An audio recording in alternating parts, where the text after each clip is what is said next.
finalement, est-ce que l'éducation n'est pas la meilleure autodéfense ou le meilleur outil ou les meilleurs outils pour se préparer, voire résister, si on a envie de résister, à l'intelligence artificielle. D'une interview qui a été proposée par le plus grand fonds souverain du monde, qui est le fonds norvégien.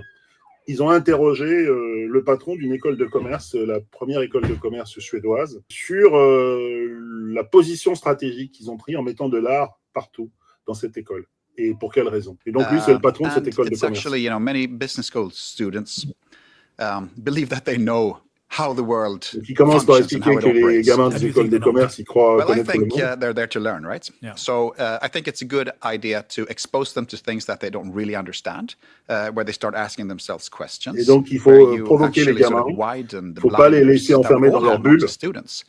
And also increase your humbleness. You become more humble. Et il dit un truc très important, la culture, ça rend les gens humbles, l'art et la création aussi.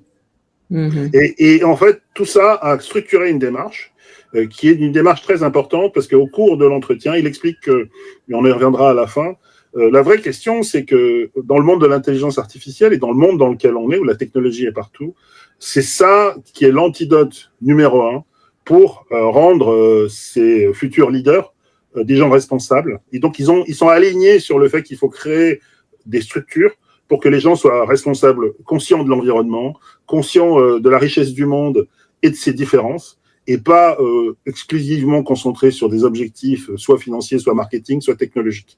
Et en gros, c'est un modèle d'éducation qui s'oppose frontalement, en fait, au modèle américain, tout en ayant les mêmes fondamentaux. Hein. Si vous allez voir cette école, il y a des cours de finance, il y a des cours de marketing, comme dans toutes les écoles de commerce. Mais en fait, ils ont décidé que l'expérience des étudiants doit inclure une ouverture sur le monde permanente.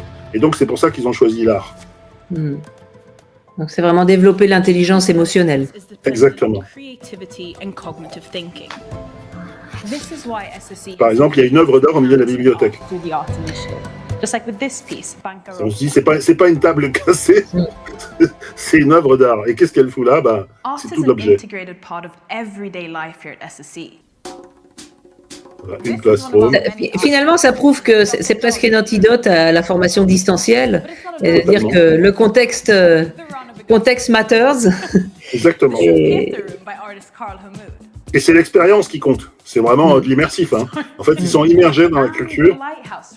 Ils sont, toutes ces classes, c'est des designs, c'est les grandes favoris des Suédois, hein, le design, des arts plastiques. Voilà, ça c'est un cabinet de curiosité moderne. L'art provoque, et puis il nous remet en cause.